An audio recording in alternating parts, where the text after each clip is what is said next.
We've done what can be done to contain this disease, and this has brought us valuable time, but it's now a global pandemic, and the number of cases will rise sharply. Indeed, the true number of cases is higher, perhaps much higher than the number of cases we have so far confirmed with tests. And I've got to be clear, we've all got to be clear, this is the worst public health crisis for a generation. Some people compare it to seasonal flu. Alas, that is not right. Owing to the lack of immunity, this disease is more dangerous, and it's going to spread further. And I must level with you, level with the British public.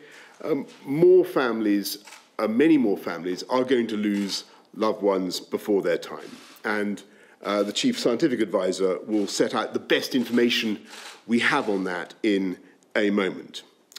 But as we've said over the last few weeks, we have a clear plan that we are now working through. And we're now getting on to the next phase in that plan, because this is now not just an attempt to contain the disease as far as possible, but to delay its spread and thereby minimize the suffering.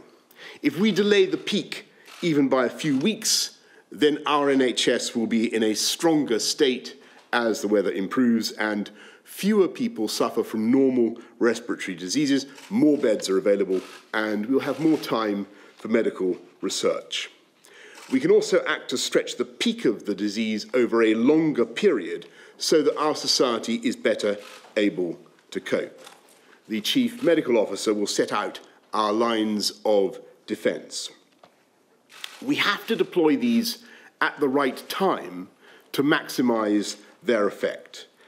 The most important task will be to protect our elderly and most vulnerable people during the peak weeks when there is the maximum risk of exposure to the disease and when the NHS will be under the most pressure. So the most dangerous period is not now, but some weeks away, depending on how fast it spreads. Today, therefore, we're moving forward with our plan.